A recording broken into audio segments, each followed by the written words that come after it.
Hello friends, welcome back to my YouTube channel Study Career Point. I hope you all are doing well. So start करते हैं हमारी आज की class से। तो देखिए CDP के प्रीवियस ईयर के क्वेश्चन पेपर की ये सीरीज़ आप लोगों की चल रही है।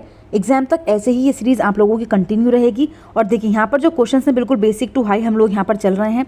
सारे क्वेश्चन देखेंगे, चाहे वो अच्छे लेवल के हों चाहे बेसिक लेवल के हों, सारे क्वेश्चंस हम लोग इन क्लासेस में देखने वाले हैं। इसके अलावा देखिए जो CDP की क्लास आप लोगों की हो रही है पेपर 2 के लिए चल रही है, ठीक है। पेपर 1 की क्लास भी जल्दी आप लोगों की स्टार्ट हो जाएंगी। और देखिए एक और चीज़ यहाँ पर इंपॉर्टेंट है, देखिए जो क्वेश्चंस मैं आप लोगों को करा रही हूँ वहाँ पर आप लोगों को ऑप्शंस किस तरीके से नेगलेक्ट करने हैं, पॉजिटिव वर्ड्स कौन से होते हैं, नेगेटिव वर्ड्स कौन से होते हैं, तो ये सारी चीज़ें भी मैं आप लोगों को साथ साथ बताती चल रही हूँ। तो इसलिए काफ़ी इंपॉर्टेंट क्लास है, लास्ट तक चीज़ों को देखिएगा। स्टार्ट करते हैं हमारी आज की क्लास से। तो देखिए फर्स्ट क्वेश्चन यहाँ पर है, अहमद मनोपचारक या परामर्शदाता बनना चाहता है। हॉवर्ड गार्डनर के बहुविध बुद्धि सिद्धांत के अनुसार उनकी अध्यापिका को उसकी किस बुद्धि के संवर्धन के अवसर देने चाहिए। तो देखिए यहाँ पर जो अहमद है वो क्या बनना चाहता है, थेरेपिस्ट बनना चाहता है, काउंसलर बनना चाहता है। तो उसको कौन सी बुद्धि की ज़रूरत है, स्पेशल की है, नेचुरलिस्टिक की है, म्यूजिकल की या फिर इंटरपर्सनल। तो देखिए ना तो यहाँ पर स्थानिक बुद्धि, क्योंकि स्थानिक बुद्धि के लिए दिशा का ज्ञान होना ज़रूरी है, ठीक है। तो यहाँ पर इसकी बात तो हो नहीं रही है। प्राकृतिक भी नहीं, यहाँ पर नेचुरल चीज़ों की बात नहीं हो रही है। म्यूजिकल, जहाँ लय ताल इन सब चीज़ों की बात होती है वहाँ पर कौन सी बुद्धि होती है, म्यूजिकल होती है। तो देखिए ये तीनों बुद्धियाँ तो यहाँ पर है नहीं। यहाँ पर बात हो रही है काउंसलर की। काउंसलर कौन होते हैं, तो वो होते हैं जिनके अंदर इंटरपर्सनल या फिर अंतर्वैयक्तिक बुद्धि पाई जाती है। देखिए दो तरीके की बुद्धि होती है, बच्चे कंफ्यूज हो जाते हैं इनमें। एक होती है इंटरपर्सनल और दूसरी होती है इंट्रापर्सनल। देखिए इंट्रा मतलब हमारे ऊपर आ रहा है, इसका मतलब स्वयं की जब हम खुद की भावनाओं को, खुद की मानसिकता को पहचान पाते हैं वहाँ पर हम यूज़ करते हैं इंट्रापर्सनल। और देखिए जब हम दूसरों की मानसिकता को, उनकी भावनाओं को, उनके दृष्टिकोण को समझते हैं तो वो होता है इंटरपर्सनल। आपने देखा होगा जो काउंसलर होते हैं वो इसी चीज़ के ऊपर होते हैं। आप लोग किसी भी ट्रीटमेंट के लिए उनके पास जाते हैं तो वो क्या चेक करते हैं, आपकी मानसिक भावनाओं को समझते हैं वो, ठीक है। आपकी मानसिकता को आपसे क्वेश्चनिंग करते हैं जिससे वो आप लोगों की चीज़ों को समझ पाते हैं, आपके दृष्टिकोण को समझ पाते हैं। तो वहाँ पर कौन सी बुद्धि हो जाती है, तो वहाँ पर होती है इंटरपर्सनल, ठीक है। और जब हम खुद की चीज़ों को समझते हैं तो वो होता है इंट्रापर्सनल। नेक्स्ट क्वेश्चन पर चलते हैं। देखिए नेक्स्ट यहाँ पर है, एक अध्यापक को विद्यार्थियों को योग्यता के परिप्रेक्ष्य और अधिगम को किस प्रक्रिया के मानने के लिए प्रोत्साहित करना चाहिए। तो देखिए जब बात होती है पैसिव की, मैंने आप लोगों को बताया है पैसिव क्या होता है, नेगेटिव वर्ड होता है पेडागोजी में। नेगेटिव वर्ड आप लोगों को नहीं देखना क्योंकि यहाँ पर पॉजिटिव चीज़ों की बात हुई है, ठीक है। तो आप लोगों को ये तो पहले ही हटा देना है। अब देखिए यहाँ पर आप लोगों को देखना इंक्रीमेंटल होगा, एक्टिव होगा या फिर एंटिटी होगा और एक्टिव होगा। तो देखिए जो आप लोगों को यहाँ पर सही आंसर है वो क्या हो जाएगा, क्या होना चाहिए, वृद्धिबोधक होना चाहिए और दूसरा एक सक्रिय होना चाहिए, ठीक है। तो अध्यापक को विद्यार्थियों को योग्यता के वृद्धिबोधक, परिप्रेक्ष्य और अधिगम को एक सक्रिय प्रक्रिया मानने के लिए प्रोत्साहित करना चाहिए, ठीक है। तो ऑप्शन नंबर 1 जो हो जाएगा यहाँ पर बिल्कुल सही हो जाएगा। नेक्स्ट क्वेश्चन पर चलते हैं। देखिए नेक्स्ट क्वेश्चन यहाँ पर है, कक्षा में क्रिकेट पर हो रही चर्चा में एक अध्यापक लड़कियों की अपेक्षा लड़कों को अधिक अवसर दे रहे हैं, ऐसा करके वह क्या कर रहा है। रूढ़िवाद चुनौतियों को कम कर रहे हैं, पूर्वाग्रह का पालन कर रहे हैं, समानता का अनुसरण कर रहे हैं या फिर रूढ़िवाद धारणाओं को तोड़ रहे हैं। तो देखिए तोड़ तो यहाँ पर नहीं रहे हैं, ना ही जेंडर समानता, देखिए इक्वालिटी तो यहाँ पर नहीं दिख रही क्योंकि अपेक्षा कर रहे हैं ये, ठीक है। लड़कों को लड़कियों की अकॉर्डिंग ज़्यादा अवसर दिए जा रहे हैं, तो यहाँ पर अनुसरण तो नहीं कर रहे समानता का, ठीक है। ना ही ये चुनौतियों को कम कर रहे हैं, बल्कि क्या हो रहा है यहाँ पर कि जो चीज़ें पास से चलती आ रही हैं, पूर्वाग्रह चलते आ रहे हैं, उनका पालन कर रहे हैं, ठीक है। तो यहाँ पर ऑप्शन नंबर 2 जो हो जाएगा वो बिल्कुल सही हो जाएगा। नेक्स्ट क्वेश्चन पर चलते हैं। देखिए नेक्स्ट है, कक्षा में समूह कार्य के दौरान रमेश ने देखा कि उसके विद्यार्थी दिए गए प्रश्न का हल ढूंढने में जूझ रहे हैं। विद्यार्थियों को सहयोग देने के लिए रमेश को क्या करना चाहिए। तो देखिए उन्हें पुस्तक से उत्तर नकल करने के लिए, देखिए नकल आप लोगों को नहीं करवानी है बच्चे को, ठीक है। नकल नहीं करवानी है, कॉपी नहीं करवाना है उनको, ये नेगेटिव हो जाएगा। उस प्रदत्त कार्य को छोड़कर अगले कार्य को करने के लिए, देखिए आप लोग क्या करेंगे, बच्चे को गिव अप करने के लिए बोलेंगे कि आप गिव अप कर दो इसको, नेक्स्ट टास्क करो। तो देखिए ये भी यहाँ पर क्या हो जाएगा, गलत हो जाएगा। प्रश्न से संबंधित संकेत देने चाहिए या फिर अस्पष्ट निर्देश द्वारा प्रश्न को जटिल बना देना चाहिए। देखिए बच्चे को इजी बनाना है, बच्चे के लिए चीज़ों को, ना कि आपको टफ बनाना है, ठीक है। तो ये भी यहाँ पर क्या हो जाएगा, गलत हो जाएगा। देखिए बच्चे को आप लोग क्या देंगे, उसको स्कैफ होल्डिंग देंगे, हिंट देंगे जिससे वो प्रॉब्लम तक पहुँच पाए, उसके सॉल्यूशन तक पहुंच पाए। ठीक है, तो यहाँ पर ऑप्शन नंबर 3 जो हो जाएगा वो बिल्कुल सही हो जाएगा। जब स्कैफ होल्ड की बात होती है तो आप लोगों को क्या करना है, क्यूज देने हैं, हिंट्स देने हैं प्रॉब्लम से रिलेवेंट। ठीक है, तो यहाँ पर ऑप्शन नंबर 3 जो हो जाएगा बिल्कुल सही हो जाएगा। नेक्स्ट क्वेश्चन पर चलते हैं। देखिए, रचनात्मक आकलन कब किया जाता है? देखिए, फॉर्मेटिव असेसमेंट जो है वो कब करते हैं? केवल सत्र के आरंभ में। देखिए, केवल जहाँ पर होता है वो नेगेटिव होता है, केवल सत्र के आरंभ की बात हो रही है तो बिल्कुल गलत हो जाएगा यहाँ पर। सभी विद्यार्थियों के लिए पूरे सत्र के दौरान, केवल सत्र के अंत। देखिए, केवल जहाँ पर है वो तो नेगेटिव है तो ये तो कट जाते हैं। सिर्फ कौन सा पॉइंट यहाँ पर बचता है? Option number 2। देखिए, जो रचनात्मक आकलन होते हैं ये पूरे वर्ष, मतलब जो पूरा सत्र है उसके दौरान किए जाते हैं। तो यहाँ पर ऑप्शन नंबर 2 जो हो जाएगा वो बिल्कुल सही हो जाएगा। नेक्स्ट क्वेश्चन है, देखिए, स्वलीनता से ग्रस्त विद्यार्थी हालांकि कुछ क्षेत्रों में विभिन्न चुनौतियों का सामना करते हैं, लेकिन उनके पास क्या मजबूत पक्ष भी है अध्यापक जिसका इस्तेमाल शिक्षण अधिगम प्रक्रिया में कर सकते हैं? तो देखिए, सूक्ष्म विवरणों पर ध्यान देने, सामाजिक संप्रेषण, स्वयं को बड़े समूहों के सामने बिना हिचक के व्यक्त करने, या फिर दैनंदिनी में जल्दी परिवर्तन के प्रति सरलतापूर्वक सामंजस्य। तो देखिए, यहाँ पर कौन सा जो पॉइंट है वो सही हो जाता है? तो देखिए, सूक्ष्म विवरणों पर ध्यान देकर, जब हम छोटी छोटी चीज़ों पर बच्चों की अटेंशन देते हैं तो वो चीज़ें यहाँ पर क्या हो जाती हैं, बिल्कुल बेस्ट हो जाती हैं। तो यहाँ पर ऑप्शन नंबर 1 जो हो जाएगा वो बिल्कुल सही हो जाएगा। इसके अलावा स्वयं को बड़े बड़े समूहों के सामने बिना हिचक के व्यक्त करना, इसका भी यहाँ पर कोई यूज़ नहीं है। जल्दी परिवर्तन के प्रति सरलतापूर्वक सामंजस्य, तो ये भी यहाँ पर नहीं होगा। ऑप्शन नंबर 1 जो होगा वो यहाँ पर बिल्कुल सही हो जाएगा। जो बच्चे ऑटिज्म से, देखिए, जो स्वलीनता से जूझ रहे बच्चे होते हैं उनको आप क्या करेंगे, उनके सूक्ष्म विवरणों पर ध्यान देंगे। तो यहाँ पर ऑप्शन नंबर 1 जो हो जाएगा वो सही हो जाएगा, जो उनके शिक्षण अधिगम प्रक्रिया में क्या करेंगे, आप इस्तेमाल करेंगे। नेक्स्ट क्वेश्चन है, देखिए, प्रगतिशील शिक्षा शिक्षण अधिगम प्रक्रिया के केंद्र में किसे स्थान देती है? देखिए, यहाँ पर जो बात हो रही है प्रगतिशील शिक्षा की बात हो रही है, तो वहाँ पर हम किसको केंद्र में रखते हैं? विद्यार्थी को रखते हैं, अभिभावक को, अध्यापक को, या फिर परीक्षा को। तो देखिए, ये तीनों पॉइंट तो बिल्कुल गलत होते हैं। किसको सेंटर में रखा जाता है? विद्यार्थी को सेंटर में रखा जाता है, लर्नर को सेंटर में रखा जाता है। ठीक है, तो ऑप्शन नंबर 1 जो हो जाएगा वो यहाँ पर बिल्कुल सही हो जाएगा। नेक्स्ट क्वेश्चन देखते हैं। देखिए, जीन पियाजे के संज्ञानात्मक विकास के सिद्धांत के अनुसार किस अवस्था में अधिकांश बच्चे सक्रियाओं पर क्रियाएं करने लगते हैं और उनमें परिकल्पनात्मक निगनात्मक सोच विकसित हो जाती है? तो देखिए, ऑपरेट करते हैं ऑपरेशंस। इसके अलावा हाइपोथेटिको डिडक्टिव थिंकिंग जो है वो कौन सी स्टेज में आती है? तो देखिए, वो आती है फॉर्मल ऑपरेशनल स्टेज में। ठीक है, हाइपोथेटिको डिडक्टिव थिंकिंग की हम लोग बात करें तो वो फॉर्मल ऑपरेशनल स्टेज में आती है। और देखिए, यहाँ से एक क्वेश्चन और पूछा जाता है किस चीज़ का? तो देखिए, जो बच्चे के अंदर थिंकिंग आती है, कौन सी? Abstract thinking. देखिए, एब्स्ट्रैक्ट थिंकिंग की अगर हम लोग बात करें तो जो एब्स्ट्रैक्ट थिंकिंग है वो बच्चों की कौन सी स्टेज में आती है? फॉर्मल ऑपरेशनल स्टेज में ही आती है। इसके अलावा डिडक्टिव रीजनिंग, देखिए कौन सी? Deductive reasoning. डिडक्टिव रीजनिंग भी आपकी इसी स्टेज में आती है, औपचारिक सक्रियात्मक अवस्था में। ठीक है, तो ये 3 चीज़ें इस वाली स्टेज की इंपॉर्टेंट होती हैं, इन तीनों से क्वेश्चंस पूछ लिए जाते हैं। ठीक है, डिडक्टिव रीजनिंग कब आती है बच्चे की? एब्स्ट्रैक्ट थिंकिंग कब होती है? हाइपोथेटिकल डिडक्टिव थिंकिंग कब होती है? तो वो होती है फॉर्मल ऑपरेशनल स्टेज में। ठीक है, और देखिए, यहाँ पर एक पॉइंट और है, देखिए, कंक्रीट ऑपरेशनल स्टेज। कंक्रीट से आप याद रखिएगा, देखिए, इसमें जो सबसे मेन क्वेश्चन पूछा जाता है वो पूछा जाता है CCS से। CCS मीन्स क्या होता है? देखिए, क्लासिफिकेशन, कंजर्वेशन और सीरिएशन। ठीक है, तो ये जो आता है बच्चे के अंदर वो कौन से स्टेज में आ जाता है? वो आता है कंक्रीट ऑपरेशनल स्टेज में। और देखिए, इसी स्टेज में जो बच्चा है वो लॉजिक करना स्टार्ट कर देता है। ठीक है, ये क्वेश्चन भी पूछा जाता है, लॉजिक करना बच्चा कौन से स्टेज में स्टार्ट कर देता है? तो कंक्रीट ऑपरेशन स्टेज में स्टार्ट कर देता है। नेक्स्ट क्वेश्चन पर चलते हैं। देखिए, निम्न में से कौन सी समाजीकरण के द्वितीयक कारक हैं? तो देखिए, कौन से हैं जो द्वितीयक कारक हैं यहाँ पर?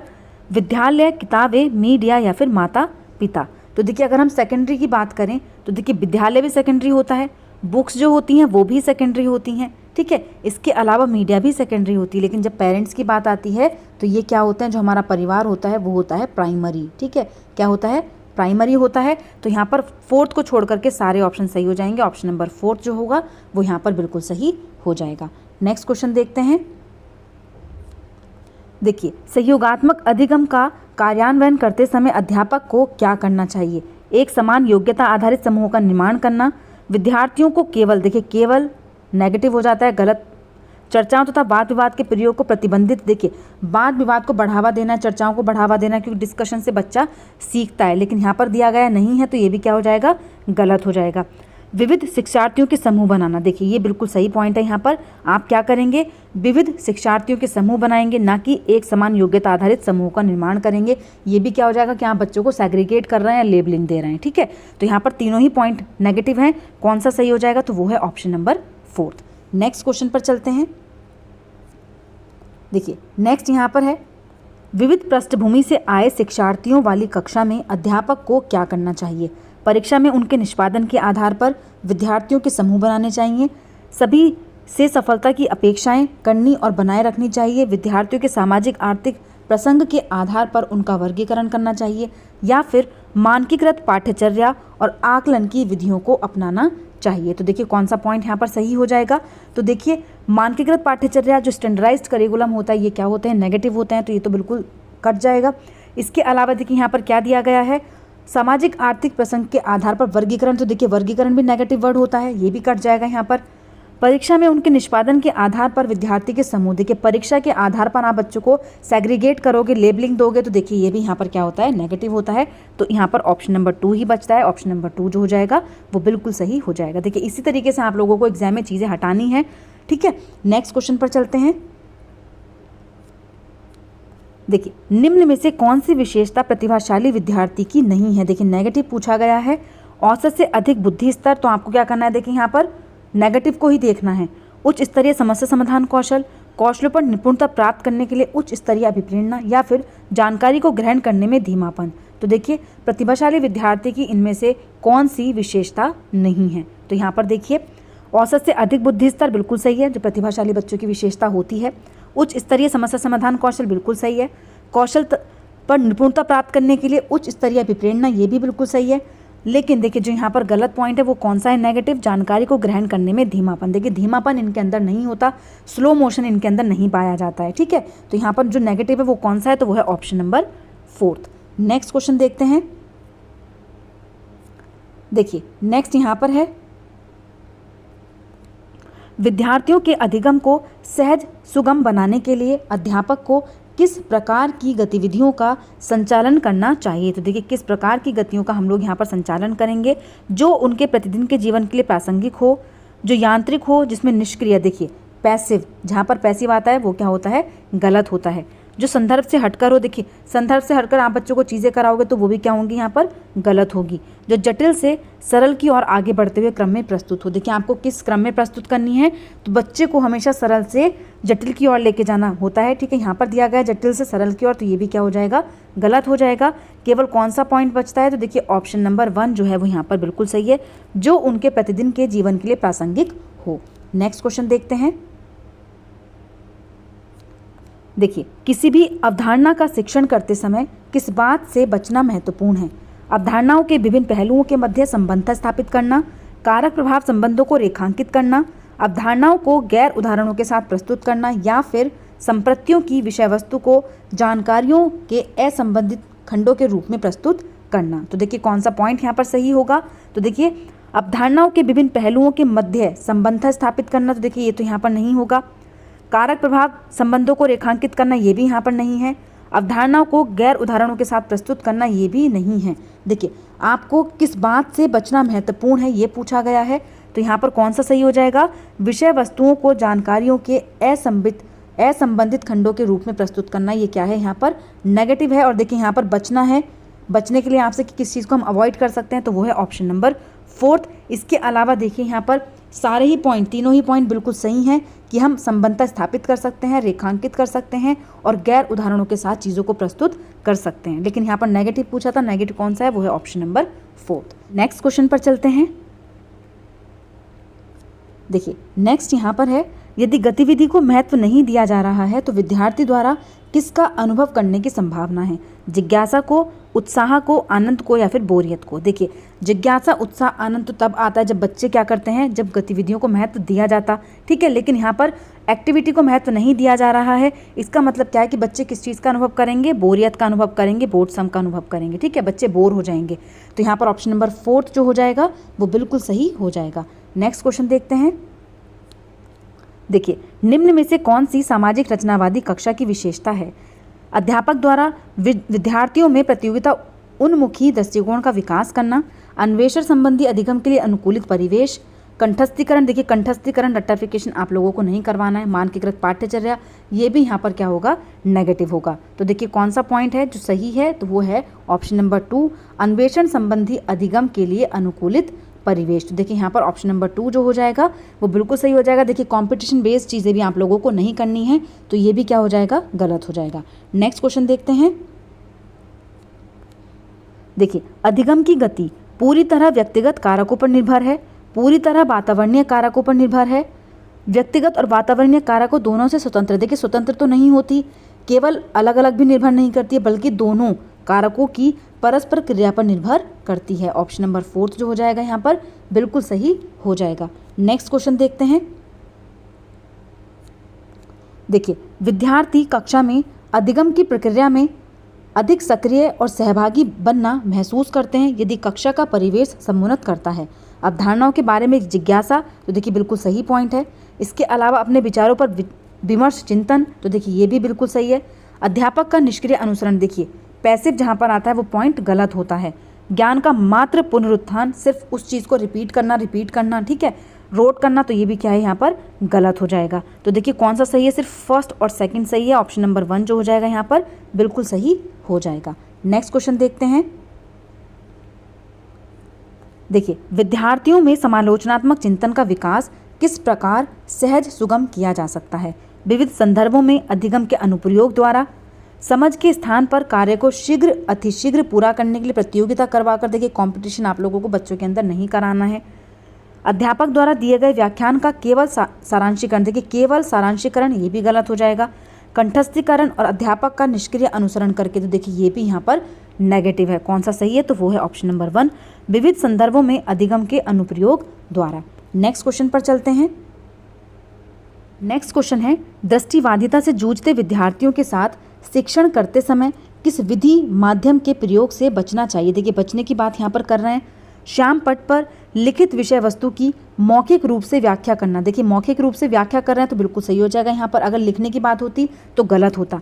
स्पर्शग्राही मानचित्र देना, देखिए बिल्कुल सही है, बच्चा स्पर्श से भी सीखता है, टेक्टाइल्स में ऐप होते हैं वो भी यूज़फुल होते हैं। सहायक उपकरणों के प्रयोग की अनुमति देना, देखिए ये भी बिल्कुल सही हो जाएगा, असिस्टेड डिवाइस बच्चों के लिए यूज़फुल होती हैं। अधिगम के आकलन के लिए लिखित परीक्षण, देखिए बच्चा दृष्टिबाधित है और आप उसको लिखित परीक्षण देंगे तो वो क्या हो जाएगा, नेगेटिव हो जाएगा। और नेगेटिव इन्होंने पूछा है कि किस चीज़ से को आप अवॉइड करेंगे, किस चीज़ से बचेंगे, तो यहाँ पर ऑप्शन नंबर 4 जो हो जाएगा वो बिल्कुल सही हो जाएगा। नेक्स्ट क्वेश्चन देखते हैं। देखिए, स्कूल अध्यापिका ऋचा अपने विद्यार्थियों में अवधारणात्मक समझ को समुन्नत करना चाहती है, इसके लिए उसे क्या करना चाहिए? विद्यार्थियों को प्रश्नों का समाधान निर्धारित रूप से करने के लिए कहना, प्रक्रियात्मक ज्ञान और अधिसंज्ञानात्मक कौशलों पर ध्यान देना, विषय वस्तु के कंठस्थ स्मरण पर, देखिए कंठस्थ स्मरण आप लोगों को नहीं करवाना है, ठीक है। इसके अलावा देखिए यहाँ पर दिया गया है डिस्करेज करना, देखिए डिस्करेज भी नेगेटिव वर्ड होता है तो ये भी आप लोग यहाँ पर काट देंगे, ठीक है। तो देखिए कौन सा पॉइंट यहाँ पर बचता है, तो वो है ऑप्शन नंबर 2। देखिए आप लोग क्या करेंगे, जो फोकस करेंगे किस चीज़ पर, प्रोसीजरल नॉलेज पर एंड मेटाकॉग्निटिव स्किल्स पर, ठीक है। अब देखिए यहाँ पर जो पहला ऑप्शन था वहाँ पर भी क्या लिखा गया है, देखिए यहाँ पर दिया गया ओनली, ठीक है। ओनली क्या है, ये भी नेगेटिव वर्ड होता है कि सिर्फ आप क्या करेंगे, प्रश्नों का समाधान निर्धारित करने के लिए कहेंगे उसको, तो ये भी क्या हो जाएगा, यहाँ पर गलत हो जाएगा। तो केवल ऑप्शन नंबर 1 ही यहाँ पर क्या है, सही है। नेक्स्ट क्वेश्चन देखते हैं। देखिए, पठन वैकल्य किस क्षेत्र में प्रत्यक्ष रूप से चुनौती प्रस्तुत करता है? देखिए जो डिस्लेक्सिया की बात हम लोग कर रहे हैं, डिस्लेक्सिया किस डोमेन में क्या करता है, डायरेक्ट चैलेंज करता है, भावनात्मक नियमन, शारीरिक समन्वयन, सामाजिक अंतःक्रिया में, या फिर लिखित विषय वस्तु के बोध में। तो देखिए कौन सा सही हो जाएगा यहाँ पर, तो देखिए जब डिस्लेक्सिया की बात होती है, पठन वैकल्य की बात होती है, तो वो किस चीज़ में प्रॉब्लम क्रिएट करेगा, तो वो होता है कॉम्प्रीहेंशन ऑफ रिटन टेक्स्ट, लिखित विषय वस्तु के बोध में चुनौती प्रस्तुत करेगा। तो देखिए यहाँ पर ऑप्शन नंबर 4 जो हो जाएगा वो बिल्कुल सही हो जाएगा। नेक्स्ट क्वेश्चन देखते हैं। देखिए, विद्यार्थियों के संज्ञानात्मक विकास के संवर्धन के लिए लेव वाइगोत्स्की ने किसके क्रियान्वयन की अनुशंसा की है? सामाजिकरण, पृथक्कीकरण की, सांस्कृतिक उपकरणों का प्रयोग, कंठस्थीकरण, या फिर निष्क्रिय अनुसरण। तो देखिए यहाँ पर भी रोट मेमोराइजेशन, पैसिव इमिटेशन, ठीक है, ये भी क्या है यहाँ पर गलत है। इसके अलावा सोशल आइसोलेशन, देखिए अगर सोशल इंटरेक्शन होता तो वो पॉजिटिव होता, लेकिन आइसोलेशन पृथक कर रहे हैं तो वो भी क्या हो जाएगा, गलत हो जाएगा। तो देखिए जो लेव वाइगोत्स्की हैं वो किस चीज़ पर फोकस करते हैं, कल्चर टूल पर, लैंग्वेज पर, ठीक है, लैंग्वेज पर और सोशल इंटरेक्शन पर, ठीक है। नेक्स्ट क्वेश्चन पर चलते हैं।